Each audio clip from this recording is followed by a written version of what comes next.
Hello everyone, welcome back to Lakshmi's kitchen. ఈ రోజు వీడియోలోని స్పెషల్ పన్నీర్ దమ్ బిర్యానీ. రెస్టారెంట్ స్టైల్లోనే పన్నీర్ బిర్యానీని ఇంట్లోనే ఎలా తయారు చేసుకోవచ్చో చూద్దాం.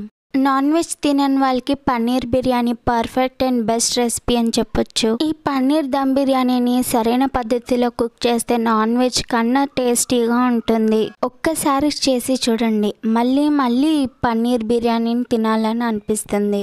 ఎంతో టేస్టీగా ఉండే ఈ పన్నీర్ బిర్యానీ ఎలా తయారు చేయాలో చూద్దాం. దానికోసం ముందుగా బాస్మతి రైస్ ని తీసుకోండి. ఇక్కడ నేను 3 గ్లాసుల వరకు తీసుకుంటున్నాను. ఈ బాస్మతి రైస్ లో వాటర్ పోసుకొని 1-2 సార్లు బాగా కడగండి. బాస్మతి రైస్ కడిగిన వాటర్ని వంపేసేసి అందులో మరికొన్ని వాటర్ని పోసి 1 గంట సేపు నానబెట్టండి.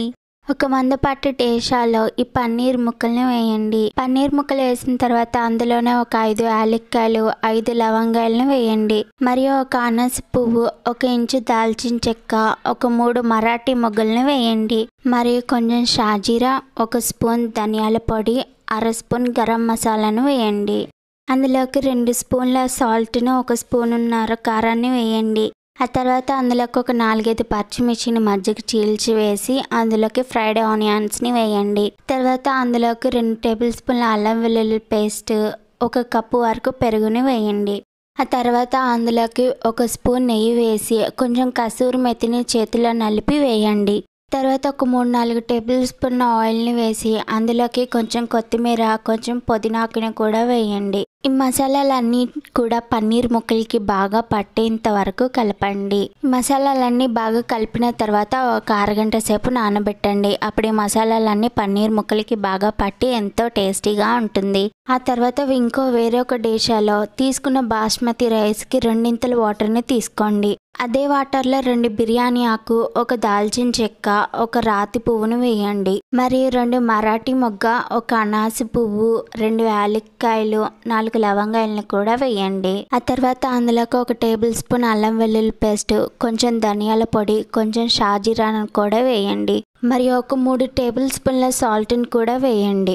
ఈ వాటర్ని టేస్ట్ చేస్తే చాలా ఉప్పగా ఉండాలి. ఆ తర్వాత అందులోకి కొంచెం కొత్తిమీర, కొంచెం పుదీనాకు, 1 నిమ్మకాయని పిండి వేయండి. తర్వాత మూత పెట్టి ఈ వాటర్ని బాగా మరిగించండి. కొంచెం సేపు ఆగి మూత తెరిచి చూస్తే ఈ నీళ్లు మొత్తం మరిగిపోతూ ఉంటాయి. అప్పుడు ఈ పైపైన తేలే అన్నీ కూడా తీసేయండి. ఇలా తీసేయడం వల్ల రైస్లో ఎక్కువ కనపడకుండా ఉంటాయి. ఈ వాటర్ మరుగుతున్నప్పుడే ముందుగా 1 గంట సేపు నానబెట్టుకున్న బాస్మతి రైస్ని ఆ వాటర్లో వేయండి. బాస్మతి రైస్ వేసిన తర్వాత ఒకసారి మొత్తం కలుపుకొని దానిపైన మూత పెట్టుకొని ఉడికించుకోండి. ఈ బాస్మతి రైస్ని ఒక 70% వరకు ఉడికించాలి. 70% అంటే ఇలా ఒక మెతుకు పట్టుకుంటే విరిగిపోయేటట్టు ఉడికిస్తే సరిపోతుంది. ఈ బాస్మతి రైస్ మొత్తం ఉడికిపోయిన తర్వాత ముందుగా పన్నీర్తో పాటు కలిపి పెట్టుకున్న మసాలాలలో ఈ బాస్మతి రైస్ని లేయర్స్గా వేయండి. ఈ బాస్మతి రైస్ మొత్తాన్ని కుప్పగా వేయకుండా ఒక లేయర్ వేసిన తర్వాత చదరంగా చేసి ఇంకో లేయర్ని వేయండి. రైస్ మొత్తం ఒకేసారి వేస్తే సరిగ్గా ఉడకదు. రైస్ మొత్తం వేసిన తర్వాత దానిపైన కొంచెం కొత్తిమీర, కొంచెం పుదీనాకును వేయండి. తర్వాత కొంచెం పాలలో ఫుడ్ కలర్ని కలిపి వేయండి. ఫుడ్ కలర్ కంప్లీట్గా ఆప్షనల్, కానీ రెస్టారెంట్ స్టైల్లో కావాలంటే ఫుడ్ కలర్ని వేసుకోవాలి. దానిపైన కొంచెం జీడిపప్పులను కూడా వేసుకోండి. అప్పుడు కొంచెం టేస్టీగా ఉంటుంది. దానిపైన మూత పెట్టి దానిపైన బరువుకి ఒక బౌల్లో వాటర్ పోసుకొని పెట్టుకొని దమ్ చేసుకోండి. స్టవ్ని సిమ్లోనే పెట్టుకొని ఉడికించుకోండి, లేకపోతే మాడిపోతుంది.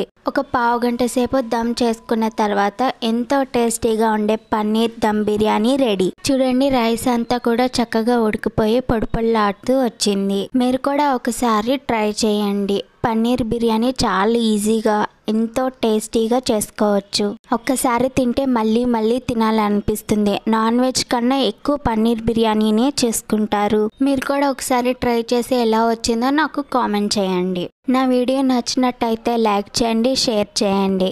మరిన్ని ఇలాంటి టేస్టీ రెసిపీస్ కోసం లక్ష్మీస్ కిచెన్ ఛానల్ని సబ్స్క్రైబ్ చేయండి. బెల్ ఐకాన్ని క్లిక్ చేయండి. అప్పుడే నేను పెట్టే ప్రతి వీడియో మీకు నోటిఫికేషన్ వస్తుంది. Thank you for watching.